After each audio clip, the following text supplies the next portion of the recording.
सुंदरता का मूल्य। एक अति सुंदर महिला ने विमान में प्रवेश किया और अपनी सीट की तलाश में नजरें घुमाई। उसने देखा कि उसकी सीट एक ऐसे व्यक्ति के बगल में है जिसके दोनों ही हाथ नहीं है।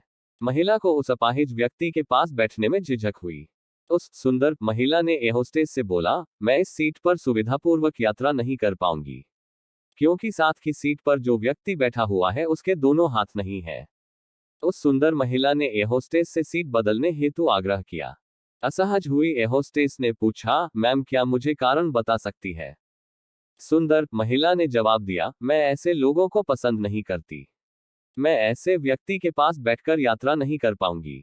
दिखने में पढ़ी लिखी और विनम्र प्रतीत होने वाली महिला की यह बात सुनकर एयर होस्टेस अचंभित हो गई। महिला ने एक बार फिर एयर होस्टेस से जोर देकर कहा कि मैं उस सीट पर नहीं बैठ सकती, अतः मुझे कोई दूसरी सीट दे दी जाए। एयर होस्टेस ने खाली सीट की तलाश में चारों ओर नजर घुमाई, पर कोई भी सीट खाली नहीं दिखी। एयर होस्टेस ने महिला से कहा कि मैडम, इस इकोनॉमी क्लास में कोई सीट खाली नहीं है, किंतु यात्रियों की सुविधा का ध्यान रखना हमारा दायित्व है। अतः मैं विमान के कप्तान से बात करती हूँ। कृपया तब तक थोड़ा धैर्य रखें। ऐसा कहकर होस्टेस कप्तान से बात करने चली गई।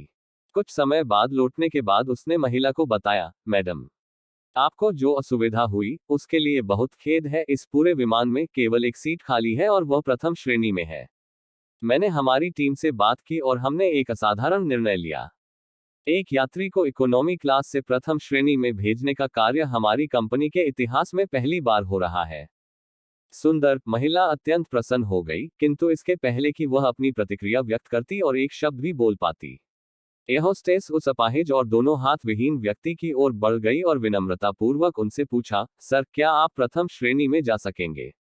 क्योंकि हम नहीं चाहते कि आप एक अशिष्ट यात्री के साथ यात्रा करके परेशान हो। ये बात सुनकर सभी यात्रियों ने ताली बजाकर इस निर्णय का स्वागत किया। वह अति सुंदर दिखने वाली महिला तो अब शर्म से नजरें ही नहीं उठा पा रही थी। तब उस अपाहिज व्यक्ति ने खड़े होकर कहा, मैं एक भूतपूर्व सैनिक हूं और मैंने एक ऑपरेशन के दौरान कश्मीर सीमा पर हुए बम विस्फोट में अपने दोनों हाथ खोए थे। सबसे पहले जब मैंने इन देवी जी की चर्चा सुनी तब मैं सोच रहा था कि मैंने भी किन लोगों की सुरक्षा के लिए अपनी जान जोखिम में डाली और अपने हाथ खोए। लेकिन जब आप सभी की प्रतिक्रिया देखी तो अब अपने आप पर गर्व महसूस हो रहा है कि मैंने अपने देश और देशवासियों की खातिर अपने दोनों हाथ खोए। और इतना कहकर वह प्रथम श्रेणी में चले गए। सुंदर महिला पूरी तरह से शर्मिंदा होकर सर झुकाए सीट पर बैठ गई। अगर विचारों में उदारता नहीं है तो ऐसी सुंदरता का कोई मूल्य नहीं है।